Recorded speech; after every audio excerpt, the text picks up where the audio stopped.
my intrepid adventurers, and welcome back to Ticket Before You Kick It, the podcast that gets you one step closer to checking off those epic bucket list adventures. I'm Alexandra, your go-to guide for all things travel and thrill-seeking, and I also run a blog called The Bucket List Mermaid, and today we are going to take a deep dive, pun absolutely intended, into one of the most iconic surf destinations in the world, Bali. Now, Bali is a name that rings the ears of surfers and adventure seekers alike, and there's a good reason for that. This Indonesian paradise is more than just a pretty face with its lush landscapes, vibrant culture, and mind-blowing sunsets. It's actually a global surfing mecca, so whether you're a seasoned pro or a beginner, like me, looking to catch your first wave, Bali is your place to be. And this is actually where I learned, or more like first wiped out, surfing. This is 100% a bucket list thing to do, so let's start with the obvious question. Why Bali? Well, Bali isn't just famous for surfing, it's legendary. It's pretty much got the perfect cocktail of all the conditions that just make a surfer's dream come true. Now I'm going to be completely honest, I am not a pro surfer. However, according to the experts, this is because they have warm waters, consistent swells, and a huge variety of surf breaks. Surfers can enjoy those long, healing waves or the challenging of barreling reef breaks. Bali's just got it all. Plus, the waves here are pretty much as consistent as your morning coffee run.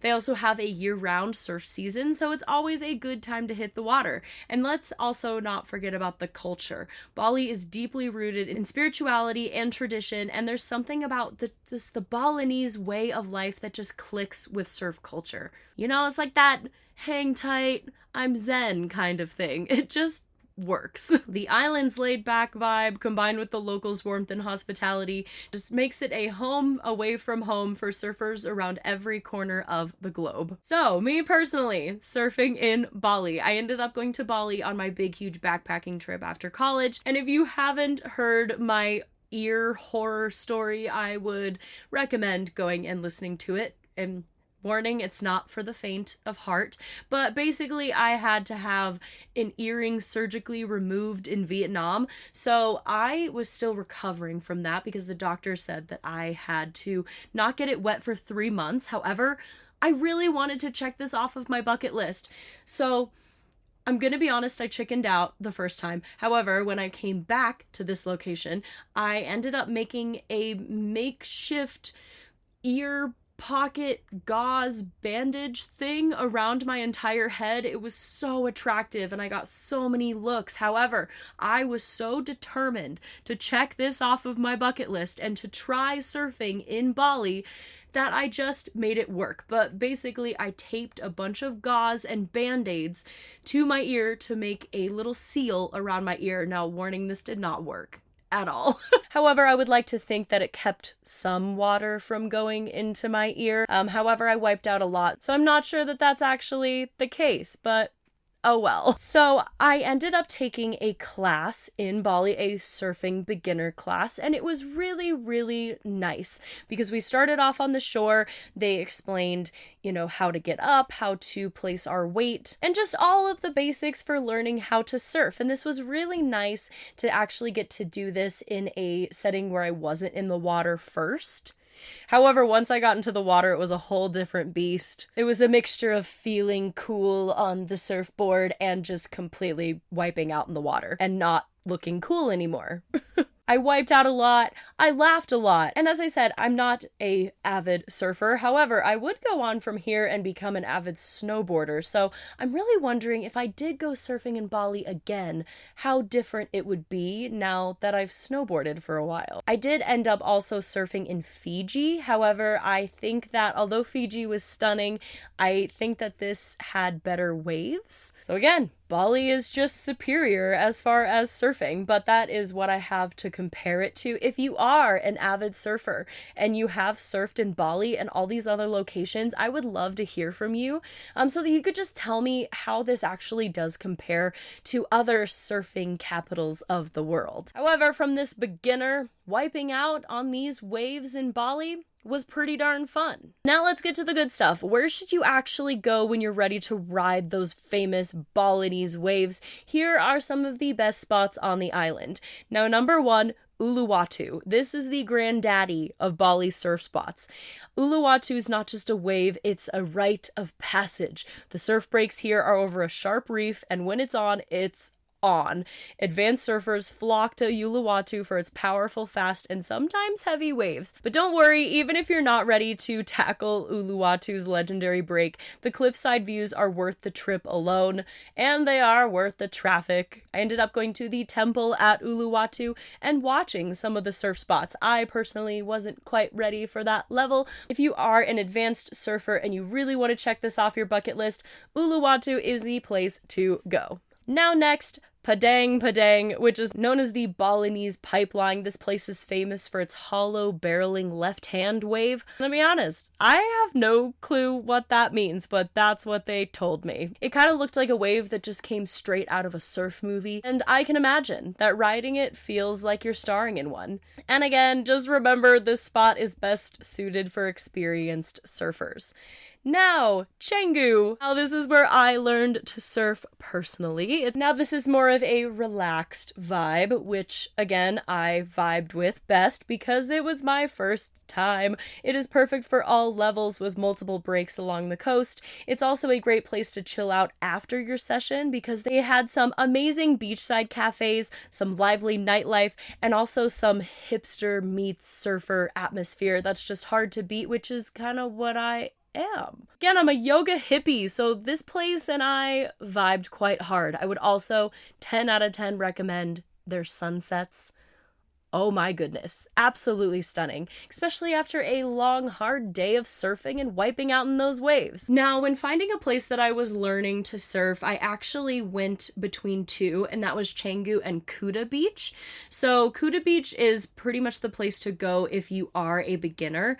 The waves here are mellow and forgiving, which does make it an ideal spot for beginners.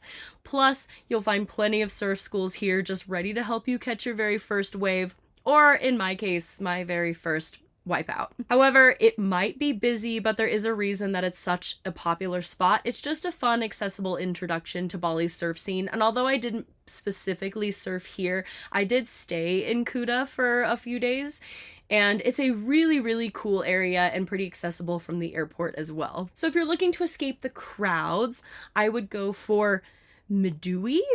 I'm gonna go with Madui. Again, I'm sorry if I mispronounced that, but this is basically on the western coast, and the waves here are long and gentle. This is perfect for longboarders who love a more laid-back surf experience, and it's also an incredible spot to soak in the raw, natural beauty of Bali, maybe a little bit farther away from the hustle and bustle. So hopefully out of those 5 places that I just gave you, you have a better idea of where you want to go surfing in Bali.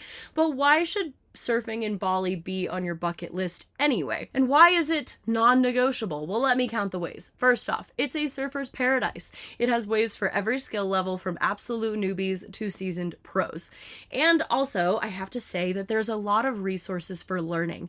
As I said, I surfed in Fiji as well, and there wasn't a ton. However, Bali has surfing lessons and surf schools everywhere. There's a reason that it is so popular, and because it is so popular, you will have no trouble finding resources, people to help you. So this is truly a perfect place to learn how to surf. And it's more than just a surf destination. It's a full-on cultural and spiritual experience. I mean, seriously, it was like something out of a movie. I got up, I did some sunrise yoga, I hit the waves, aka crashed a bunch, and then I ended the day looking at this beautiful sunrise, and then they had this beach bonfire with a sky full of stars. I could not believe that it was real. And then in the other days, the island is bursting with things to do. It has rice terraces, to waterfalls, to volcanoes, and the food, oh my gosh, Balinese cuisine is an adventure in itself, just packed with flavors that will blow your mind. Bali is such a cool destination, and it really is one of my favorite places that I have been, just because it offers such a unique mix of adventure and relaxation. So after a day of surfing, you can explore the ancient temples, hike to hidden waterfalls, kick back with a fresh coconut on the beach. It really is adventurer's choice. It's the kind of place that just recharges your soul, fills your camera roll, and leaves you with stories that you will be telling for years. With that being said, I do have a full Bali bucket list on thebucketlistmermaid.com. I will link it in the show notes, because surfing should not be your only thing on your bucket list for Bali. Bali in itself is so incredible, and honestly it's very aesthetic. It's like a photographer's dream, and there's so much to do here. So if you are going to Bali, I would highly recommend checking that out in addition to surfing in Bali. Now, what are the cons to surfing in Bali? The only thing that I could say is that it is crowded. It is popular for a reason. So there is a lot of people, especially in the more beginner places like Kuta Beach and Canggu. There is a lot of people who are checking this off of their bucket list. So you might find a lot of crowds here, which when you are surfing can be a little bit annoying. Luckily, I did not hit anybody, so I will take that as a win.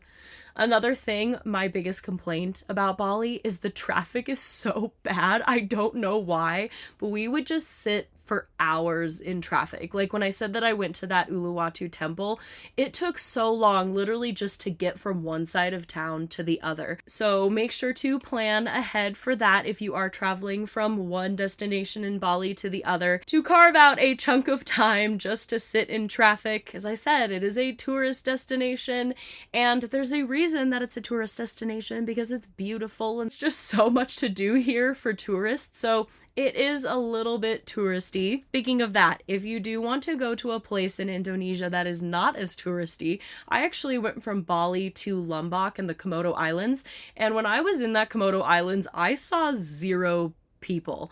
I lived on a liveaboard, I went around, saw some Komodo dragons. That was not touristy at all. So if you are looking for something that is a little non-touristy, I'm not sure about the surfing. I do know that there is a surf school and camp in the Komodo. I believe it's called Neyaka.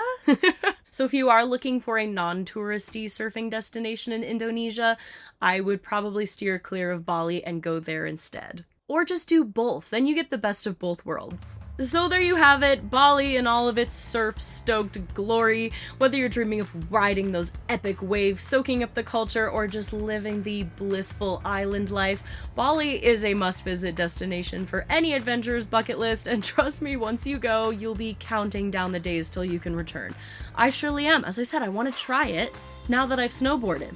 I'll probably still wipe out, and that's okay. However, this time I will not have a giant plastic bag on my head, so that's a win. A win is a win, people. A win is a win. Thanks for tuning into this episode of Take It Before You Kick It. If you've got Bali on your bucket list, or you've already been and already have some wild surf stories to share, I would love to hear from you. Drop a comment, send me a message, and tag us in your epic Bali surf shots on social media at The Bucket List Mermaid. If you did like this episode, I would just love it if you would subscribe, leave a comment, and share it with any of your fellow adventurers. Until next time, keep chasing those adventures and ticking off that list.